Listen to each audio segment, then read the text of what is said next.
Welcome to Telugu update world. మన ఛానల్ని మొదటిసారి చూస్తుంటే తప్పకుండా మన వీడియోని లైక్ చేయండి. అలాగే మన ఛానల్ని సబ్స్క్రైబ్ చేయడం మర్చిపోవద్దు. ఈ ఇన్ఫర్మేషన్ వీడియోని మీ ఫ్రెండ్స్తో తప్పనిసరిగా షేర్ చేయండి. ఎందుకంటే ఇది ఆధార్ కార్డ్ అప్డేట్ గురించి. ఆధార్ అప్డేట్ ఎలా చేసుకోవాలని చెప్పి చాలామంది ఇబ్బందులు పడుతున్నారు. ఎందుకంటే బ్యాంక్స్లో బయట లోకల్లో మీ సేవల్లో కూడా ఈ పనులు అవ్వట్లేదు. ఎందుకు అని అంటే ఇంతవరకు చాలామంది ఆధార్ కార్డుని తెలుసో డేట్ ఆఫ్ బర్త్లు పేర్లు చేంజ్ చేసుకున్నారు.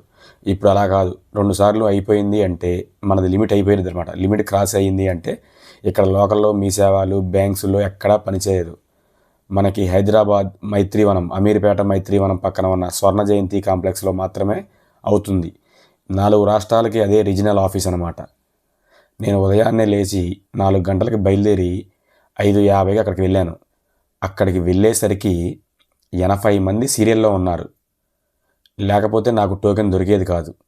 నేను ఉదయాన్నే వెళ్ళటం వల్ల 87వ వాడిని సీరియల్లో నించున్నాను. ఎప్పుడు 5:50 అలా వెయిట్ చేస్తూ అలా 3 గంటలు గడిపితే 8:20కి వాళ్ళు టోకెన్స్ ఇవ్వడం స్టార్ట్ చేశారు.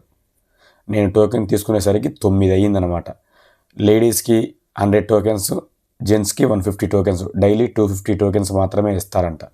అక్కడ ఆధార్లో పనిచేసే వాళ్ళు 4 కౌంటర్లు మాత్రమే ఉన్నాయి. మనకు అక్కడ టోకెన్ కనబడేలా డిస్ప్లే పెడతారు. టోకెన్ అయిపోగానే టోకెన్ నెంబర్ పిలుస్తారు. ఆ టోకెన్ నెంబర్ ప్రకారం వెళ్ళాలి. అక్కడ మనకు అందించే సేవలు date of birth correction, name correction, biometric problem, Aadhaar suspend, Aadhaar block, ఇవన్నీ ఉంటాయి. ఆధార్ సస్పెండు, బ్లాక్ అనేవి ఆ స్వర్ణ జయంతి కాంప్లెక్స్లో 6th ఫ్లోర్లో ఉంటాయి. ఈ date of birth corrections, limit cross అయినవి ఇవన్నీ 3rd ఫ్లోర్లో చేస్తారు. నాది కూడా 3rd ఫ్లోర్లో అయిందనమాట.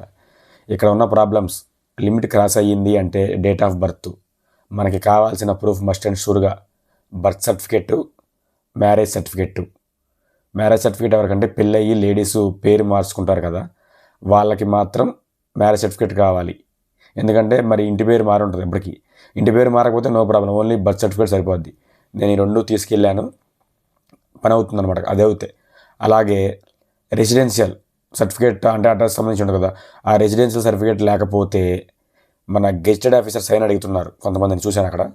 ఒక్కొక్కళ్ళు ఒక్కొక్క ప్రాబ్లం చెప్పారు అక్కడ. అది ఒకటి. ఒకవేళ నేమ్ మార్చుకోవాలి అనుకుంటే మనకి రాజముద్ర అని ఉంటుంది. తెలంగాణ స్టేట్లో గవర్నమెంట్, మన ఆంధ్ర అయితే ఆంధ్ర గవర్నమెంట్ ఇస్తుంది. తెలంగాణ కాబట్టి అక్కడ తెలంగాణలో చెంచల్గూడ ప్రెస్ ఉంటుంది. అక్కడ గవర్నమెంట్ ప్రెస్, అక్కడ రాజముద్రగా అప్లై చేసుకోవాలి. అది అప్లై చేసుకుంటే 15 రోజులకో 4 రోజులకో వస్తుంది. ఒక 3,000-2,000 వరకు ఛార్జ్ అవుతుంది. అది ఉంటేనే అవుతుందన్నమాట. అక్కడికి వచ్చేవాళ్ళు లైన్లో ఉండి టోకెన్ తీసుకోవాలి అనుకుంటే కంపల్సరీగా మన ఒరిజినల్ డాక్యుమెంట్స్, మన ప్రాబ్లం ఏంటో వాళ్ళకి చెప్తే అవన్నీ పర్ఫెక్ట్గా ఉంటేనే వాళ్ళు టోకెన్ ఇస్తారు. లేదు ఏమీ లేకుండా వచ్చి లైన్లో నించున్నాము, వేరే వాళ్ళ కోసం నించున్నాము అంటే టోకెన్ ఎట్టి పరిస్థితుల్లోనూ టోకెన్ ఇవ్వరు. రోజుకి 250 టోకెన్లే. ఏదో మనకి ఆ ప్రాబ్లం అవ్వట్లేదు కానీ చెప్పి ఫేక్ డాక్యుమెంట్స్ పెట్టినా కూడా అక్కడ దొరికిపోతారు. నేను ఇవ్వగానే నా బర్త్ సర్టిఫికేట్ తీసి అతను ఆ నెంబర్ కొట్టి ఆ సైట్లో చెక్ చేశాడు, ఇది ఒరిజినలా కాదా అని చెక్ చేశాడు.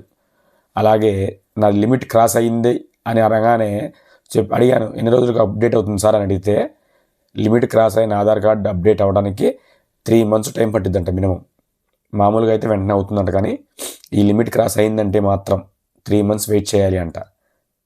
అర్థమవుతుంది కదా. అమీర్పేట మెట్రో స్టేషన్ దిగి అక్కడి నుంచి 5 ఫిల్లర్స్, 1045 ఫిల్లర్ నెంబరు. ఆ ఫిల్లర్ నెంబర్ ఆపోజిట్ ఎదురుగానే ఈ బిల్డింగ్ ఉంటుంది. ఇక్కడికి అలా చేరుకోవచ్చు. ఈ వీడియో నచ్చితే లైక్ చేయండి. ఈ వీడియోని మీ ఫ్రెండ్స్తో తప్పనిసరిగా షేర్ చేయండి. మన ఛానల్ని సబ్స్క్రైబ్ చేయడం మర్చిపోవద్దు. అక్కడికి అలాగే వెళ్ళారు కదా, 6th ఫ్లోర్లో ఆధార్ కార్డ్ బ్లాక్ అయినా ఇవని చెప్పాను కదా. అలాగే ఆధార్ అప్డేట్తో పాటు మనకు వాళ్ళ ఫామ్ ఇస్తున్నారు. దాంట్లో మనకి ఏం ప్రాబ్లం ఉంది, డేట్ ఆఫ్ బర్త్ కింద సైన్, వాళ్ళు టిక్స్ కొడతారు. ఆ టిక్స్ దగ్గర మనం అన్నీ ఫిలప్ చేయాలి. నాకు అది చేశాను, బాగానే ఉంది. కానీ వాళ్ళు సెల్ఫ్ డిక్లరేషన్ ఫామ్ తీసుకోమని నాకు చెప్పలేదు. నా టోకెన్ 84 వచ్చేసినప్పటికీ నాది 87 టోకెన్ నెంబరు, 84 పిలుస్తున్నారు. ఆ పక్కన కూర్చున్న వాళ్ళని చూస్తే అందరూ సెల్ఫ్ డిక్లరేషన్ ఫామ్ తెచ్చుకొని ఫిలప్ చేసి పెట్టుకున్నారు. అది లేకపోతే మనల్ని రిజెక్ట్ చేస్తారంట. నాకు తెలీదు. లాస్ట్ మినిట్లో చూశాను, అక్కడెక్కడా లేదు. మీకు దగ్గరలో ఉన్న మీ సేవల్లో కానీ ఇస్తారంట. అక్కడ తెచ్చుకుంటే బెటరు. ఎందుకంటే లేకపోతే అదే బిల్డింగ్లో కింద గ్రౌండ్ ఫ్లోర్లో అక్కడ ఒక చిన్న షాప్ ఉంది, అక్కడ ఇస్తున్నారు. 10 రూపీస్ తీసుకొని ఇమీడియట్గా వెళ్ళిపోయి స్పీడ్గా వెళ్ళి అది తీసుకొని వచ్చి ఫిలప్ చేసి తీసుకొని అక్కడికి వెళ్ళాను. లేకపోతే నేను వెళ్ళిన పని అంతా వేస్ట్ అయిపోయేది. గుర్తుంచుకోండి, ఇక్కడికి చాలా రాష్ట్రాల నుంచి, చాలా జిల్లాల నుంచి స్టూడెంట్స్, చిన్నపిల్లలు చాలామంది వచ్చి ఇబ్బంది పడుతున్నారు. ఇవన్నీ గుర్తుంచుకొని తప్పనిసరిగా చూసుకోండి, లేకపోతే అక్కడికి వచ్చి ఇబ్బంది పడతారు. అన్ని సర్టిఫికేట్లు ఒరిజినల్ అన్నీ తీసుకోండి. ఈ వీడియో మీ అందరికీ నచ్చుతుందని, ఈ ఇన్ఫర్మేషన్ వీడియో మీ ఫ్రెండ్స్తో షేర్ చేస్తారని అనుకుంటున్నాను. ఓకే, ఇలాంటి మరిన్ని ఇంట్రెస్టింగ్ వీడియోస్ కోసం నా ఛానల్ని లైక్ చేయండి, సపోర్ట్ చేయండి. ఓకే, జై హింద్.